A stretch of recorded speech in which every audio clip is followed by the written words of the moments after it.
So at Minus Zero, we are building India's first AI platform for giving ADAS features to automakers. We already have a bunch of ADAS features already out in the market, being productionized and being run every day in, day out by a lot of customers in India.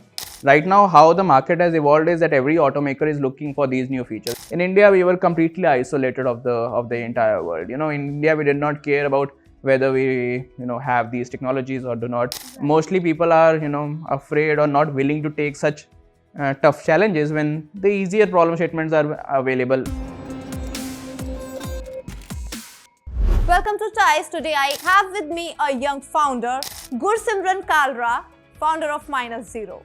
Welcome, Gursimran. Thanks, Shresha. Thanks for having me. So what is Minus Zero all about? The name is very exciting, but I want to know what you are really creating or innovating. Sure.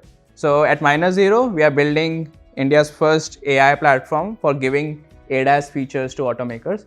So basically, think of it like Tesla's autopilot-like features, which are working in very developed countries like US, Europe, China. Now we are trying to bring those features to even the developing markets like India, Southeast Asia, South Asia, and giving every automaker who is working over here an absolute luxury to have the features which are there to bring it over here. So that's exactly what we do. How we do it is basically we build our AI platform, which can basically take in a lot of data, understand how as humans we drive, and imbibe that artificial intelligence to these cars, so that these cars can be as intelligent, if not more intelligent than humans. So the features you talked about are coming from very luxurious range, I would say. So how adaptable they will be for Indian cars? Exactly. So that's the problem statement that we are trying to solve, right? So if I take a counterpart to markets like Americas, where Tesla is building your urban autopilots, highway autopilots. Basically, the press of the button, the car will itself drive to any place where you want to be, and the driver just has to monitor that.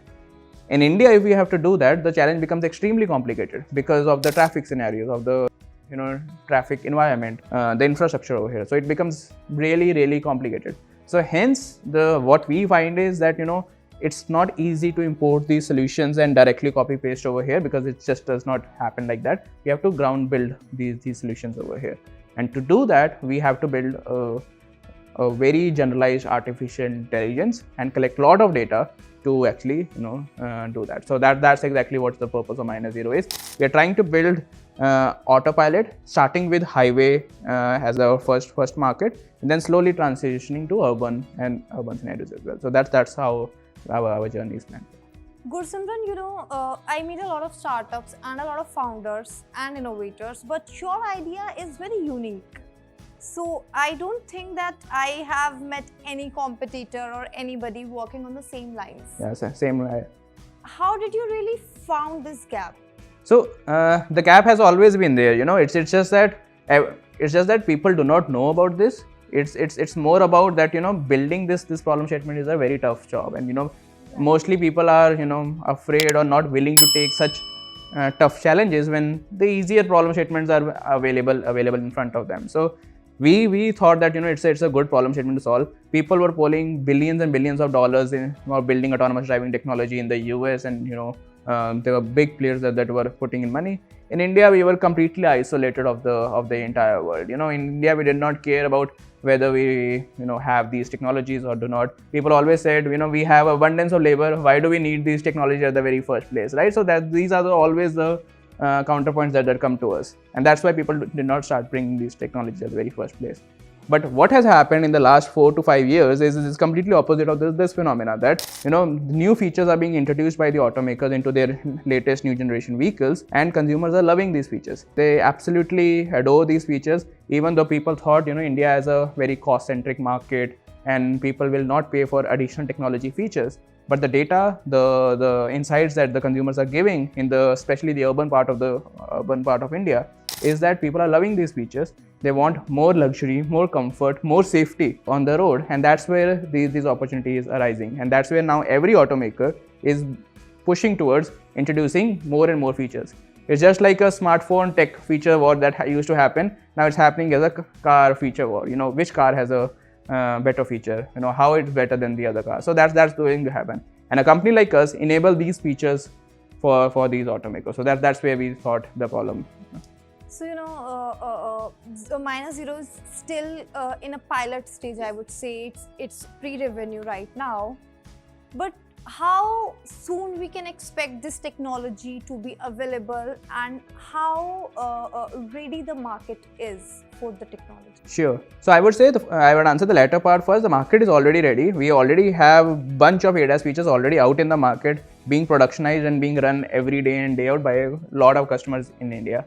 Now we are transitioning to a little step forward. We feel that a very basic level of ADAS features are already available in the market and Indian consumers have loved it. Can we take a step forward and introduce some more complicated features which are not yet present, and we can provide them to the automakers, and we can do that. And how soon we can see these live in functionality? I would say most probably around 2 years. That's our ballpark zone, and that's where we are working with the automakers that we are already partnered with. We are working with these timelines on the next 2 years front. The latest products that you'll see in 27, 28 will have these kind of features imbibed into it at the very first place. So that's where the future where we are headed towards. That's pretty great to know. At the same time, you are working around technology. Yeah. And you're a young entrepreneur, a young innovator.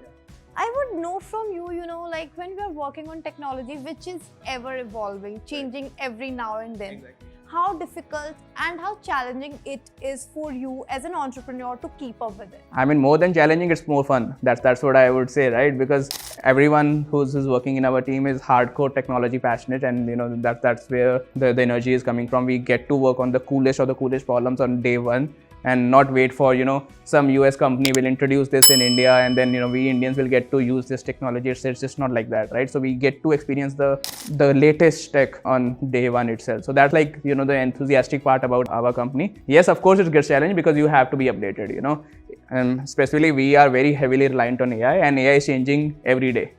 Yeah, right. So we when we started out, though we started out with the foundational AI at the very first place, the foundational AI models have completely changed over the last 3 and 4 years, right? The way we see AI technology, the way we used to see it back in 2010s, is completely different now.